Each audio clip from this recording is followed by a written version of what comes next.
All right. With that, we're going to go ahead and get started, everyone. Thank you so much for joining this webinar on creating or crafting legislation with implementation in mind. My name is Marcy Harris, and I'm Executive Director of the nonpartisan nonprofit POPVOX Foundation. We're on a mission to help democratic institutions keep pace with a rapidly changing world. And I will say most of our staff, almost all of our staff, are former congressional staffers from both sides of the aisle. We are big fans, and we enjoy taking opportunities like this to dig into the weeds of topics that staffers are grappling with, especially with partners like our friends at the Niskanen Center. So with that, I will pass over to Amanda to introduce Niskanen and this project. Thanks so much, Marcy. Hi, everybody. I'm Amanda Paterino. I am the Government Affairs Manager for the State Capacity Team here at the Niskanen Center. For those of you who don't know us, the Niskanen Center is a DC-based think tank that promotes policies that advance prosperity, opportunity, and human flourishing, guided by our belief that a free market and an effective government are mutually dependent. And on the State Capacity Team, we focus on that effective government kind of side of the equation. In particular, the ability of government to actually implement the policies that it passes. So we think about that mission and government reform across 4 key pillars. One, how do you hire the right people, fire the wrong ones, really thinking about a flourishing kind of civil service and what that looks like. The second, about reducing procedural bloat. How would we reform administrative procedure? Our third is about investing in data and digital infrastructure and really shifting the models of building technology and delivering services in federal government. And then finally, closing the feedback loop around outcomes. And that's where we really think about the legislative branch, where policy is being crafted, the executive branch, where policy is being implemented, and then residents and citizens who are experiencing government services and policy, and making sure that that feedback loop is working, that updates are being made as things are changing. And today, our focus on crafting policy is really on the role that legislation plays there. So super excited to get into this discussion. We've got some great panelists, and Marcy is absolutely an expert here, so she will take the reins and kind of lead us through. But thank you all so much for joining. Thanks so much, Amanda. And everybody just flagging, we've got the chat open. So please, if you've got questions and want to drop in, we will try to make sure to get to them. And yeah, so I'm going to start this conversation before I introduce our fabulous panelists and just go a little biographical or autobiographical. I don't talk about this experience a whole lot, but when I was on the Hill, my experience actually was back during a very crazy time, which was during the Affordable Care Act. So I joined right after being an intern for the Ways and Means Committee, and finished up law school and stayed on to join and be one of the very, very junior members of what became the TRICOM team. I don't know if any of you were around long enough ago to have heard or know about that, but that was Ways and Means, Energy and Commerce, and Ed and Labor in the House. And it was a crazy process, crazy time, definitely in the weeds with, lots of meetings, lots of stakeholders, lots of advocacy, lots of grassroots, plenty of town halls, lots of news coverage, absolutely overwhelming environment for advocacy and hearings and 20+ hour markups and all the things. But especially important for this conversation, as many people know, the Affordable Care Act became kind of the example of why we need to think about implementation when we're writing legislation. And again, with the caveat that I was an extremely junior member of that team, there are a few kind of high-level examples that I take with me to the work that we do now. And I think are kind of interesting to look back on as we set up this conversation for what it looks like to craft legislation with implementation in mind. And I do want to flag that as we were going back and forth on the title for this session, we landed on craft, not draft, because of course, those of us who are on the policy side, we're the ones, batting around the ideas and coming up with the concepts. But of course, the in the weeds, actual pen to metaphorical paper that happens in the text is usually happening with the experts and your friends in legislative councils. So big shout out to them who are always on the receiving end of staffers' great ideas and various the balancing of all the demands that they have to deal with. So dealing with legislative council, Logan and Lauren, that's something else I'm going to set up that I'm going to ask you about later in the process. But I just wanted to flag just again a few examples that I think kind of just lay the groundwork for why sometimes this is so hard thinking about implementation when you are in the process of crafting legislation.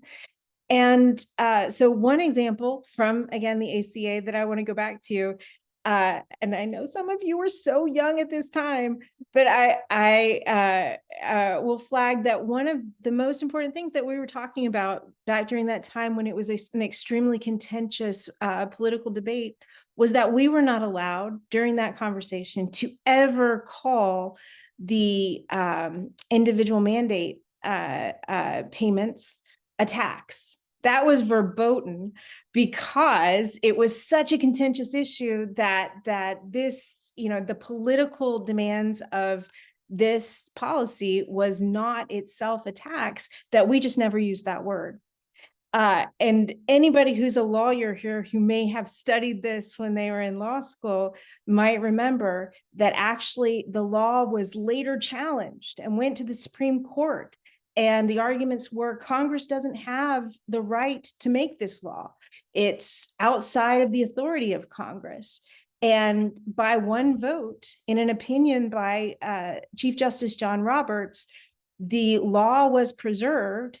And the reason he found that Congress had the authority to make that law was because the individual mandate was, wait for it, a tax. It was only that saved the law from being thrown out by the Supreme Court. So that's one of those crazy lessons when the politics is affecting the actual way that you're talking about the policy itself, especially in this environment where we are in a post-Chevron world, where the courts are going to be looking to the language in legislation more so than ever before, keeping in mind how the courts are going to interpret the law that you're working on has never been more important. Legislative council knows that. They're thinking about that. I always say it doesn't mean you have to be specific. It just means you have to be clear about what it is you're delegating to the agencies, but you do have to be clear. So keep that in mind. One other point from the ACA, I have 3 points from the ACA discussion. And this one, I think everybody knows the punchline on. When you're talking about implementation, it really is important that the agencies are able to get there. And of course, implementation is not downstream from policy. In some cases, it is the policy. So the Affordable Care Act passed. People worked for years on the healthcare.gov website. And then when it launched, only 6 people were able to sign up on the first day. That website famously crashed. It became the foundation for a renewed focus on technology in the executive branch. And of course, it also became the example of how much technology is important to implementation. So post-healthcare.gov, post-ACA, I hope that everyone who is working on bills that involve agencies and especially agencies deploying technology are in the weeds with the implementers, thinking about how to give them the authority work with the technology in a way that can be easily deployed and test along the way. Because the big lesson from the ACA was you don't work for 2 years on a website and then hit go. You instead build in a more agile way and test along the way so that if something's not working, you're able to go back and fix it. And then the third lesson, and this is going to harken back to dear friends at not a nonprofit that no longer exists, but still is kind of out there in our memories, and that's the Sunlight Foundation. So I had I was a junior staffer. I had a tiny part of the ACA. But one of those parts was the Physician Payment Sunshine Act. So it was a bill that required anyone making payments to physicians or giving gifts to physicians for those to be made public and transparent. And I would say on a website, but what was important about what I learned when I went to the Sunlight Foundation, which was all about transparency and government openness and accountability. And I said, look, we've drafted this bill. Isn't it wonderful? And they were like, oh, dear God, you have tried to design a website in bill text. Never do that. Because even though it represented probably, the best standards of technology at that time in 2000, whatever it was, 8, 9, 10, obviously technology changes. So for me to go in a bill and say, this website should have this form and this field and this button was absolutely the worst thing I could possibly do. Even if what I was putting into bill text at that time was the state of the art, it would not be the state of the art for very long. So instead, they counseled me to think about making things more accessible, machine learning, machine readable, to think about things like making information available via API and other standard neutral kinds of language that would allow the technology to advance, allow the agency actions to advance as the technology advances. So my third lesson is don't write the tool, write the outcome. What are you trying to accomplish? Put that in the bill. Give a certain degree of discretion at the agency level so that they can continue to keep up with the way that technology and other processes and structures are changing. So those are my war stories from way back when. But again, that was a long time ago. And we're going to get an opportunity now to talk to two folks who have been doing this much more recently and have some great lessons to share. So with that, I'm going to kind of move over to the interview portion of the program. And again, invite you to drop your questions or war stories or other comments into the chat. But now I want to turn to Lauren Gross and Logan DeBar-Hayes, and just to ask you both, number one, before we even get into bill writing, I want to know about your trajectory and how you ended up in this seat on the Hill doing this work. Because with very few exceptions, it's not that staffers who are crafting policy have come through the process studying policy and going into the weeds of policy and coming out with the latest and greatest insights on how to craft the perfect policy. Many people take other routes to this work. So Logan, I'm going to start with you. How in the world did you end up in your seat? Can you please tell me a little bit about your background and what you're working on today? Yeah, thanks, Marcy. I'm professional staff for Chairman Sam Graves on the majority side of the Transportation and Infrastructure Committee. I came to this in a very roundabout way. I'm actually a Katrina survivor. And so the issue area that I work on professionally is very personally important to me, but it certainly was not the plan. When I was at Louisiana State University, I was studying international studies with a focus in the Middle East. I feel like that's a pretty common story. A lot of people go and they get really interested in international affairs, and then they make their way back to some domestic policy interest of choice once they actually land on the Hill, which is more or less what ended up happening to me. So after I did some graduate training in history, and spent a ton of years learning Arabic. I landed in DC in 2016 and started working for my home state senator, John Kennedy, who was in his first term. I was a speechwriter for him. And really, it's so fascinating to learn how people communicate strategically about their policy objectives. But at the end of the day, I wanted to be a policy wonk. And so I moved over to the House side, started working for Garrett Graves, who was a congressman at the time, who represented the town I went to college in Baton Rouge. So I spent 6 years with his team, really digging into the weeds on disasters. And then upon his retirement, ended up moving over to the committee. Amazing. And I have to say, so yes, my background was international relations before I ended up going into the domestic route. And my first policy experience at the local level was when my town got hit by a tornado. So it teaches you about local politics. Yeah, all politics is local, but disasters are hyper local. Absolutely. Yeah. Lauren, how in the world did you get here? What was your trajectory? Sure thing. So like both of you, in college, I studied international relations and thought I was going to work in international development, and then landed on the Hill in the domestic policy side. After college, I worked as a scheduler for Congressman Rick Larson. And I think through that job really got to know the legislative process, how a congressional office works, and the member. And, then I'm from Florida. Also, experienced a lot of hurricanes growing up, just a way of life down there. And so I decided to pursue a graduate degree in emergency and crisis management at the University of Central Florida, and was able to work for a bit in a local emergency management office while I was down there. And so that experience and education really set me up nicely when the Transportation Committee happened to have an emergency management job open right when I was looking. And so, yeah, I wound up back on committee, and now I'm professional staff and do the same thing Logan does on the Democratic side. Amazing. And it's wonderful to have both of you with us and working so closely together.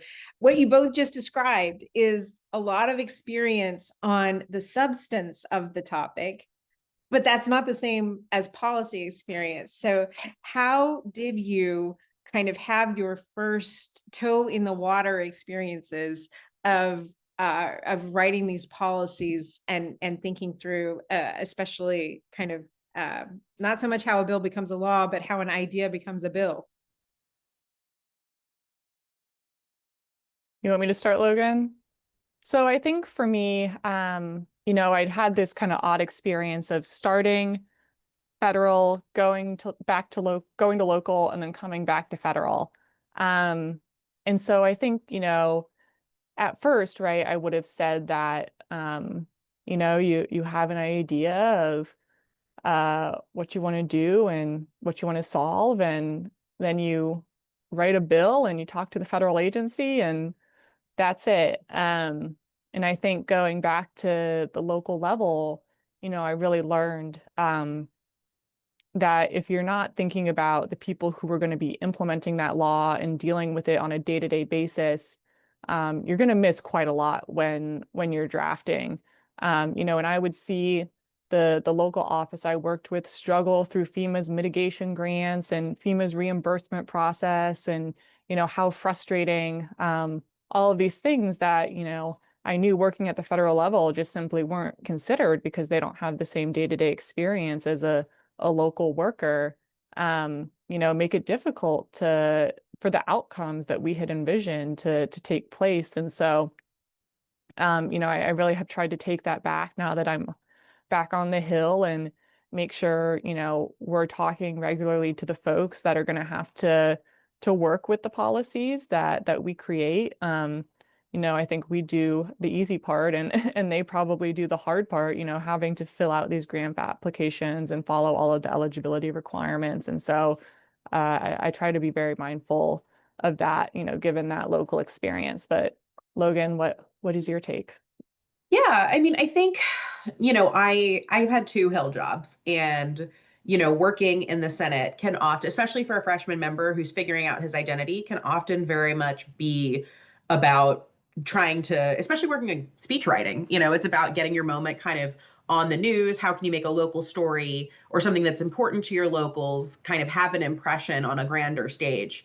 But what I was learning as I was working on the banking committee, and I initially had sort of had an eye on maybe moving into the Treasury sanction space or trade and tariffs, what I ultimately ended up realizing is that what actually frustrated me was when I would have to answer constituents on the phone who sounded exactly like my mom did for years after Katrina, and that very personal experience that the disaster survivor had. It really shocked me. In many ways, so much has changed since Katrina, and so many of the problems still persist. And when I went to work for my former boss, I mean, he was just a member for whom every bill had a local person who had come to him with a problem that he wasn't able to solve through casework. And that was just the ethos in that office. And I mean, and I think every office has its own temperament and personality, and there's room for all of those people in Congress. To piggyback off of what Lauren is saying, I mean, I think there is something so potent about having a human being who is the niche edge case that is proving why some program doesn't work, or why some eligibility criteria is slightly wrong, or why a waiver needs to be offered, or how maybe a lack of congressional imagination has created a problem for a real person, that makes it easier to spend your nights and days doing public service. My first bill ever was a coin bill. I think a lot of people end up in that situation where it's like, oops, it's the 75th anniversary of World War II, better whip out a coin. And those are great training tools because they're methodical, but you're not thinking about implementation as much, or the effect on anyone but maybe a coin collector when you're doing those kinds of bills. So Yes. And so what you both just described then is the actual talking to constituents and seeing the need, and then getting ready to work on a major piece of legislation. So let's get into the big one, the FEMA Act that you both have worked on. What does the bill do? How did you know that you wanted to work on this bill, and just kind of give the setup for what kind of brought this to life? yeah, absolutely. I mean, I think, if anybody is paying attention in the emergency management space, there has been a lot of discussion about FEMA's response, particularly because Hurricane Helene came with some really unique challenges last fall. I mean, you're talking landslides, difficulty with supply chains. And so I think, around the election, there was just an unusually heavy spotlight on disaster response and recovery. And we have obviously been hearing a lot of different messages coming out of the administration about the future of emergency management. And that sometimes conflicts with what we hear from, or what we would like to hear from our, our states, our locals, government representatives, stakeholders. Lauren and I have known each other for a long time. Our other counterparts on the committee, I mean, we've all had a good working relationship for many years now at this point. And I mean, we kept coming back to sort of, well, what can we be doing in this moment? Because there was a lot of ideas being thrown around, phrases like block grants, dissolving FEMA, replacing it with something else. And the devil is really in the details, and nobody was providing any details. And I think the most accurate way to describe what happened is after having many, many conversations, we just decided that we could take a stab at what we thought a, federal disaster framework would look like if we took lessons learned from recent disasters going back, as far as Katrina, frankly, Hurricane Maria and Irma are almost 10 years ago, and those recoveries are still very much ongoing. And figure out, if there was a comprehensive policy proposal that could kind of speak to the present moment in a way that wasn't divisive, but was instead maybe focused on being productive, and really answering the call that we were hearing from states, from communities, from survivors. Lauren, do you want to add anything? Yeah, I mean, Logan gave a great overview, and what she said is exactly right. Helene really placed a unique spotlight on the challenges that we see after disaster. And yes, Helene had a lot of unique circumstances, just given the geography of Western North Carolina. But a lot of the things with challenges of survivors, accessing disaster assistance or, frustrations with the processes to rebuild public infrastructure, are things that we've heard for years. As committee staff, they just haven't been on CNN. And so, I think it presented an opportunity for us to, carry that momentum into the reforms that I think, we knew FEMA needed, but maybe didn't have the support or momentum behind previously. In our space, on the legislative side, we say, never waste a good disaster. And, that's not to say we're trying to exploit, disasters, but, like sometimes, on the Hill, you really have to ride waves of momentum. And so I think, we have always done a really great job on our subcommittee to stay in close contact with each other, to have good relationships, to have open lines of communication. And I feel extremely fortunate, right, that I think, when I tell people what it's like working with my Republican counterparts, I'm like, well, at the end of the day, we really just want to help people and help disaster survivors. And, because we can start at that base point, we might sometimes have different ideas of how to get there, but like that's our end outcome goal. And so, we're able to have respectful conversations about, what we do agree and disagree on and get to that final point in a product that, that is bipartisan and we agree to. So, I think that that was really the basis for this bill. And, the other thing I'll say, right, is like there are a lot of provisions in this bill that, are pieces of legislation that we've been working on for years. I mean, like going back to before my time. And so, I think it's sometimes easy to get discouraged when you're working on bills and they don't go anywhere. But, you kind of just have to, it's like all that work eventually will culminate into something and have a meaning and a purpose. So I have had to learn, right? Like we have a deliberative democracy and there's value and reason for that, but it does require patience. So don't lose patience. Yeah, really waiting for that window, like having everything ready to go, knowing that the window will come eventually I think is kind of just one of those lessons that everyone learns on the Hill. But you both sitting with, I mean, the committee itself has such a tremendous role to play in kind of building the case. And so I want to acknowledge a question in the chat from Dylan about how do you know what problems to solve? How do you articulate them or provide evidence for them? How do you scope the bill once you've identified the list of problems, which I think you've kind of addressed, but just to expand on that, can you say a little bit about, I mean, you're hearing from constituents, you had your own personal experience. Obviously, the committee is holding hearings constantly and hearing kind of developments about the topic, but can you say a bit about your interactions with the agency and kind of building up to that implementation question and feedback loop question? How are you getting information about what specific issues need to be addressed and even, blocks that need to be removed or hurdles overcome or things like that? How do you hear from the agency? Logan, we'll start with you. Yeah, I mean, I think the question of how do you know what problems to solve is a great one.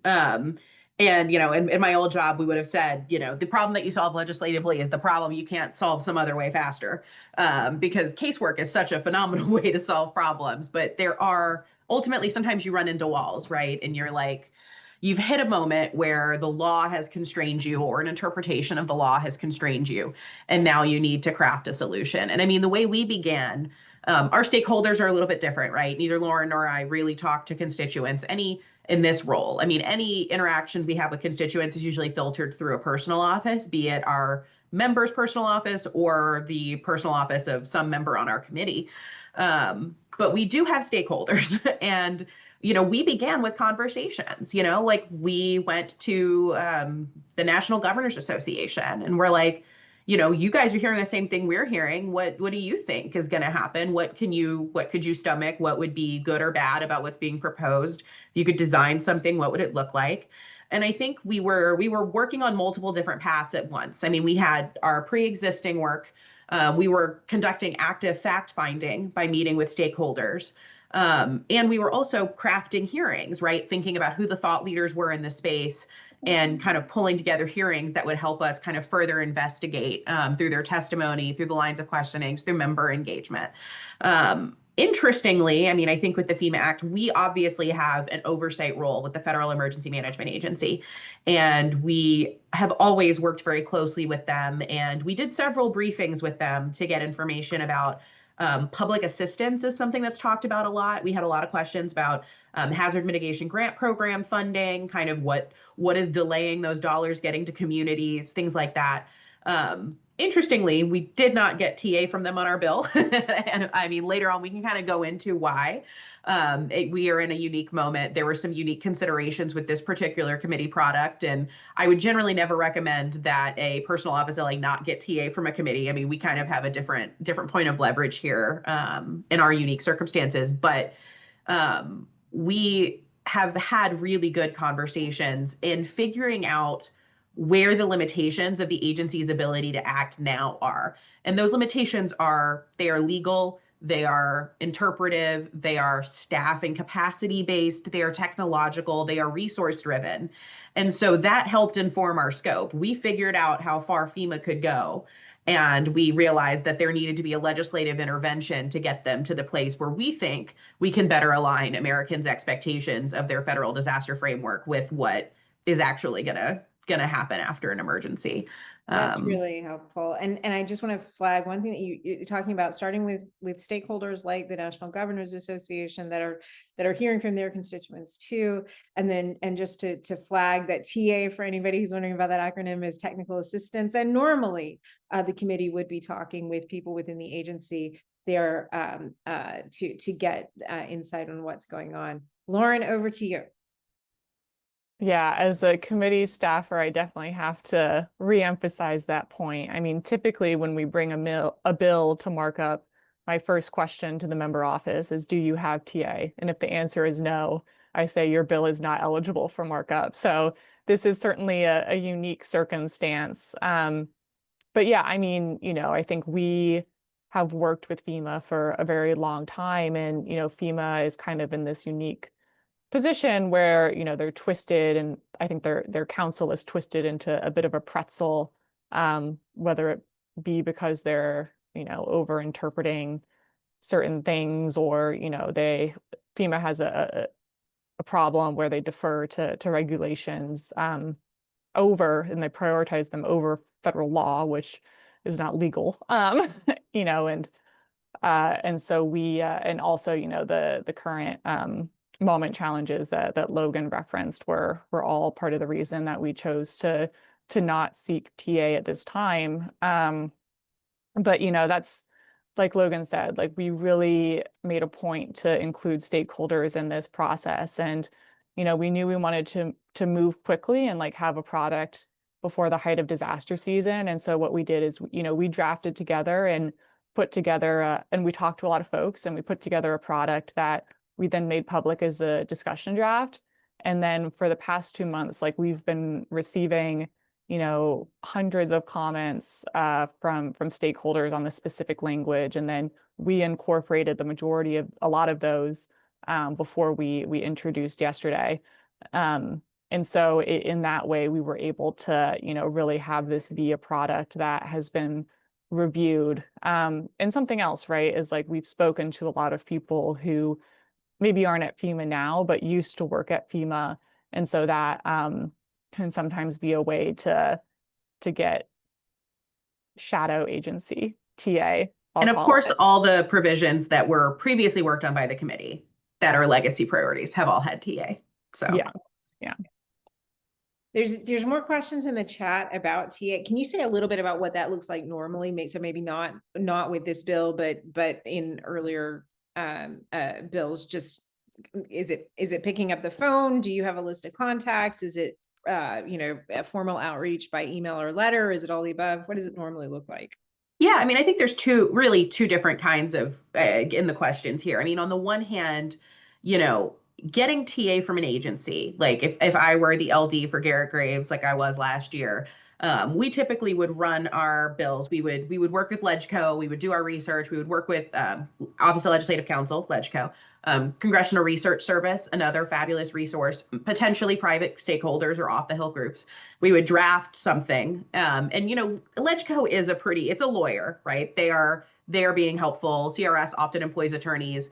And so we would try to send the agency as complete of a product as we could. You would typically reach out to their Office of Legislative Affairs and ask for TDA, Technical Direct Assistant. Am I mixing acronyms? Anyway, you would typically ask for technical assistance. I'm confusing it with a BRIC program because I'm tired. And then, they would get back to you either in writing or in writing plus a meeting. And you could kind of talk through. It's very helpful to tell whether it's CRS, LegCo, or the agency what your goals are, because then they can be reading your legislation with the goals in mind, and they might be able to flag for you, hey, this regulation would need to be repealed in order for you to do this, or, you might want to throw in a reference to this bill here, or because of this other section, this might not work the way you intend.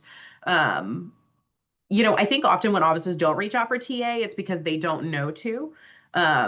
The other circumstance that arises sometimes is that members, if the goal is not to get a bill enacted into law, staff will sometimes not bother checking the TA box, but then they also wonder why it's not included in a markup. And like messaging bills are fine. They're a tool. It can be a very strategic communication tool. But from a committee perspective, like we're not going to advance something if it's not a serious legislative effort, right? And a demonstration of seriousness is communicating with the agency and doing your homework so that we don't have to do your homework. Lauren, what do you think? I think you covered it well. I think a couple other plugs I would put in if you want your bill on markup would be to loop in committee as early as possible as well, so that we can raise any flags, that we might know from the inside baseball of the working on these issues from day to day. I hate when offices have put in months of effort on a particular product and I have to tell them, right, like, because of XYZ reason that's happened in the history of this issue, right, this bill isn't going to work. And it's probably something that, they couldn't do anything to help. So, I think looping in committee early is helpful too. And the other plug I'll put in for TA, and maybe I shouldn't say this because I'm hurting Logan's inbox, is, if you need TA quickly, I think the process for personal offices is you submit it to to FEMA's general email. But we typically have closer relationships with folks in the agency and can usually get a product back a little bit faster. So if committee likes what you're working on and they want to get it on a markup, in a short amount of time, we can sometimes help move the process along. So yeah, I also think, this is my first year being a professional staff member. I think it's wonderful when members are really interested, and I want to be in conversations with you as soon as possible, because I would much rather save you the time of doing something that doesn't make sense for a variety of reasons, or that, Sam couldn't get on board with. And I'd rather work on something that works for your boss. And I think, asking thoughtful questions, coming prepared, coming with a problem. You don't even always have to have a solution in mind. If you go to a professional staff member and are respectful of their time, but are like, hey, we are having this problem in my district, and I have come to believe that legislation is the solution. And, I think we, need some assistance in figuring out how to move forward. That is why we are here. We are ultimately a member services entity with a level of legislative expertise. Logan, that was so well said. I want to distribute that to all committee staff. But we're going to move on now to some resources that Niskanen Center has developed. But I want to invite you to have questions continue coming in the chat, because we will turn back to questions afterwards. And especially just want to tee up, Lauren and Logan, the question that was posted just before now about how you track implementation. So once you pass a law and throw it over the wall, then what happens, and how does the committee remain engaged? So over to you, Amanda. Thanks, Marcy, and Logan and Lauren. Thank you so much for I'm really making this real and excited to jump into Q&A.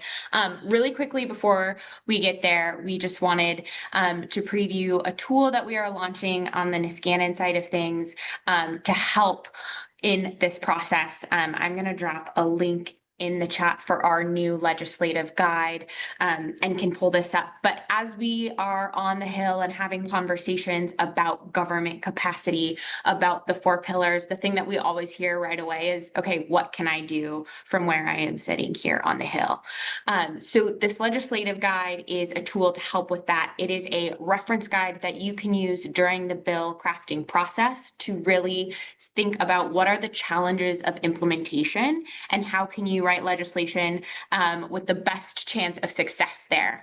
I want to thank the folks who went through test and learn sessions with us. We sat down with folks on the Hill to really get a sense of what would be most useful for you while you are in this process. We talked with folks in agencies who have been responsible for implementing legislation to kind of talk about what are the challenges that often come up.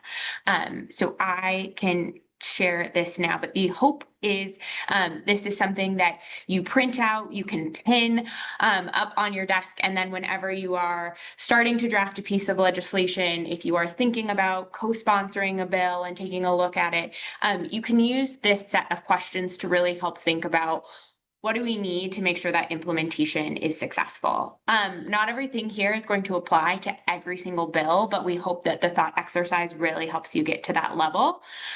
You'll see there are high-level questions down the left-hand side. It's front and back. Underneath each of those questions are some additional questions to really help think through how to get there. So the top questions are, is the intended outcome of the legislation clear? Exactly what Marcy was talking about with thinking about those outcomes. How will trade-offs be addressed in implementation? Have you tested your policy with implementers? Getting to this part of the conversation around technical assistance. Have you enabled effective implementation and made sure that the agency has the resources, expertise that it needs? What feedback loops are going to inform implementation and adjustments over time? To Marcy's story about the ACA and the technology and the website, there were technical changes that were happening from the time that legislation was drafted. So how do you incorporate that? And finally, does oversight focus on outcomes versus compliance? So we'll leave this all to you all to check out. We'll just point out one other thing you'll see at the bottom here. This is version 1, and the idea is we want to keep iterating and updating this guide. So please take a look. If you have feedback, please share it with us. We're going to continue making updates to make sure that this is as helpful as it can be over time. So please take a look. Feel free to print it out and share it with folks. And again, if you have ideas or would like to sit down and do a test and learn session with us, we would love to get you involved. And finally, as a next step, we are also going to pilot a new initiative very similar to this called an outcomes-based legislation lab. And the idea is to take this one step further.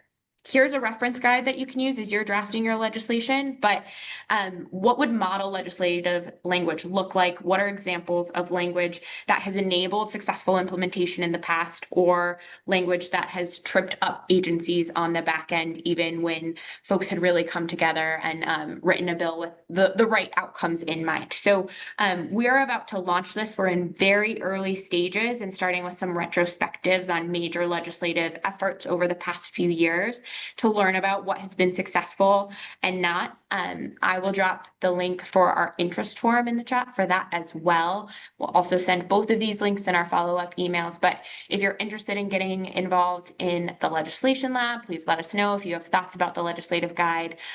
We hope it is helpful, but I want to turn us back to the experts who are here and the open Q&A. So Marcy, back over to you. Thanks so much. And I appreciate both the list of questions in the Niskanen guide, and then also the question that was posed just earlier, setting up the question of ongoing refinement and oversight. And I just, to the extent there's anybody from the executive branch on the call, I just want to flag how much, when I was in Congress and working on, I always thought, oh my goodness, the best thing we can do to get this issue started and to get some advice here is request a GAO report. And then I talked to executive branch folks and they're like, oh, dear God, don't request a GAO report. And I found out that they're terrified of GAO reports in the executive branch. Okay, so all I want to say is executive branch folks, answer their questions. So even if GAO finds things that are not working, how in the world is Congress going to know what needs to be fixed if you're not frankly answering the questions and providing that information? But of course, another place to go with problems or implementation challenges is directly to the committees, where they have the experts who are constantly keeping track of what's going on with the agencies and where the problem areas are. So Lauren and Logan, how are you constantly maintaining kind of keeping your finger on the pulse of what's going on with these programs and where there are needs for refinement?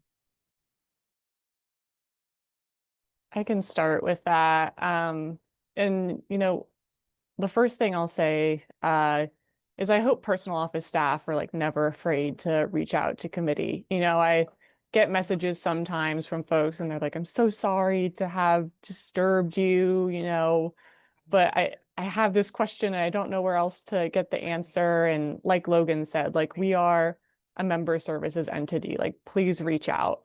You know, and I wouldn't say that we're any like more experienced or you know better than you all are. It's just that we work day in and day out on a single policy issue, and as a consequence it's a lot easier for us to follow, you know, what's happening with particular programs and, you know, what the history is and what the stakeholders are saying, because right, like every single meeting I take every single day is about FEMA.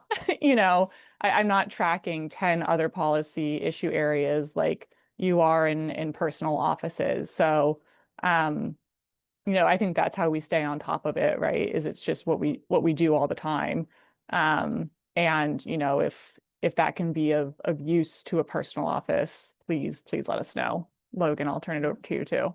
I think the thing I would say is requesting reports is great. Getting provisions enacted into law is very hard. It's phenomenal. Good job. If you're in that situation, though, it is your responsibility to make sure that it is being implemented or that the report is being conducted in a way that works for you.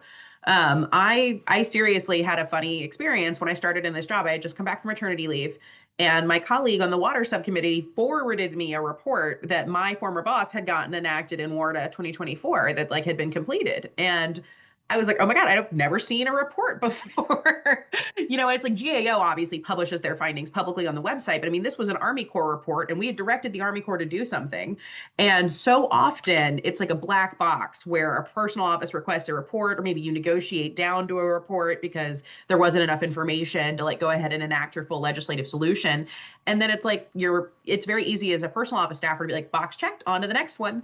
But what would be most effective is, you know, a month later, ping committee and be like, hey, we requested this report as you guys are getting updates from GAO about their work. Can you loop us in? I've never gotten that email, but I would love to get that email. You know, similarly with any agency you direct a report to. And, you know, I think we, as Lauren put it, I mean, we are single issue or maybe a couple of small issue area experts. And so we have more bandwidth to be tracking things that were implemented into law. I mean, our colleagues on other subcommittees are in a cycle of authorization where it's like you do an FAA reauthorization and then you spend 2 to 3 years tracking the implementation and then you draft a new one and then you're back in the cycle. But yeah, I mean, that onus is certainly on you. And I think asking questions is really important. I will put in a plug for the best resource ever, which is the GAO Open Recommendations database. They publish all their reports online, and it literally is the most easily visualized tool where you can type in, you know, emergency management, and it will pull up all their FEMA reports, and you can see, you know, oftentimes GAO will work with an agency to implement a recommendation, but they might hit one of those walls where they're like, we tried, but we couldn't get it done. Great opportunity for legislation. If a person comes to me and says, hey, we have a bill based on an open GAO implementation, I'm like, done. I mean, that's very easy, low-hanging fruit for us. And a lot of the pre-work has already been done for you. Obviously, make sure you're not stepping on anyone else's toes. Maybe figure out the origin of the GAO report. But it's a really great tool and it can be very effective. But part of being a good legislative staffer is learning to keep projects in your project list until they are truly finished, right? And only you decide when they are done. So good. And if I can put in a plug for some of the new LLM tools, they're really helpful for, taking a report and having it lay out the timelines for you, or give you certain opportunities for follow-up and things like that. So I wanted to ask a bit about, okay, once the big bill is passed, and you are following implementation, probably also, hearing about situations that were not contemplated, or casework that's coming in, or, just different things that are coming up with the bill. Can you talk about a little bit about the opportunities for refining that come up later, whether it's technical corrections, or, smaller bills that might come through on suspension, or just ways that you handle those kinds of cleanup, and how you kind of hear about those issues as they come up?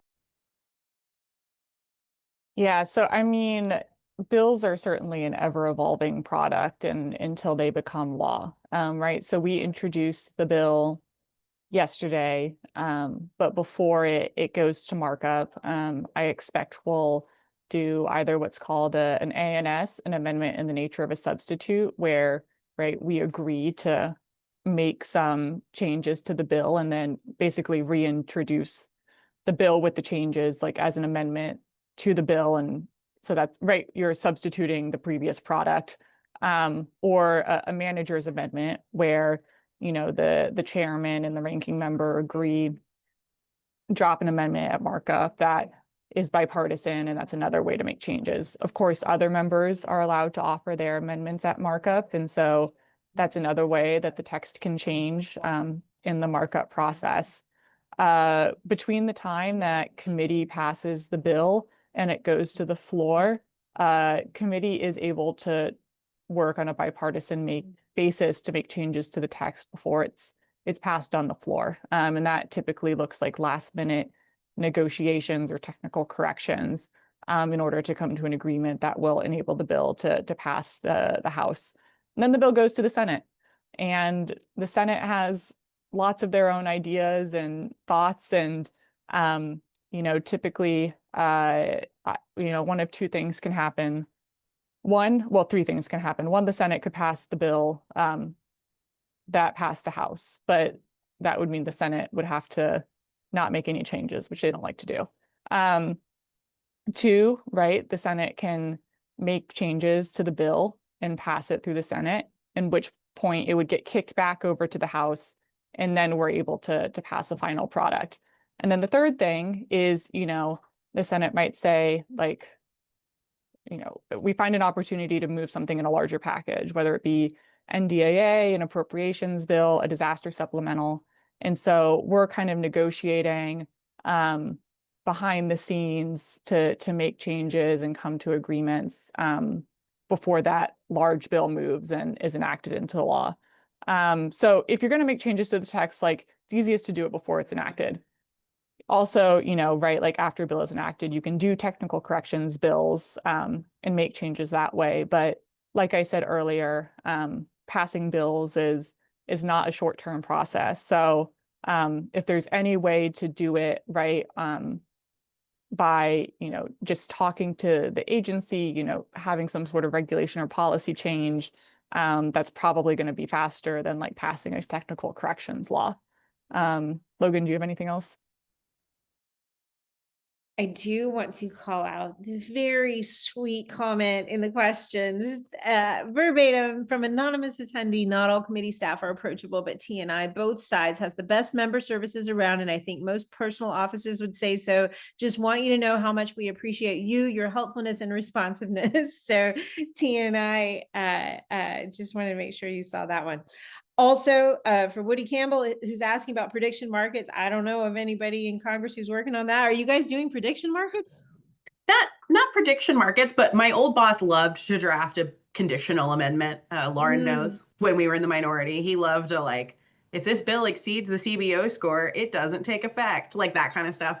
And House Ledge Council hates that because it's very difficult to imagine how enactment would work. Like, what if the conditions change? Lawyers always love absolutes. But I mean, anything is possible. I mean, we've done some crazy drafting in the last couple of weeks, so I'm not going to sit here and say it's not possible, but oftentimes being clever will get you in hot water with your drafter. We will keep a lookout for that. With that, we will wrap. And Amanda, I will pass it back to you with any closing thoughts from Niskanen. So much, Marcy. First of all, Logan and Lauren, thank you so much for being here and sharing your stories and the process on this FEMA Act. We're excited to see where that goes. Thank you to everyone who joined us today on the webinar. Please do check out the resources and websites that we shared here. If you have additional ideas or things you want to talk about, please reach out to me here at the Niskanen Center, to the POPVOX Foundation. We're really excited to keep working with you all, and from the bottom of our hearts, wish everyone a very happy August recess. Hope you all get a break, because we know it has been a very busy and sometimes chaotic session up to this point. So thank you all so much, and hope you have a great August. We'll see you all in September.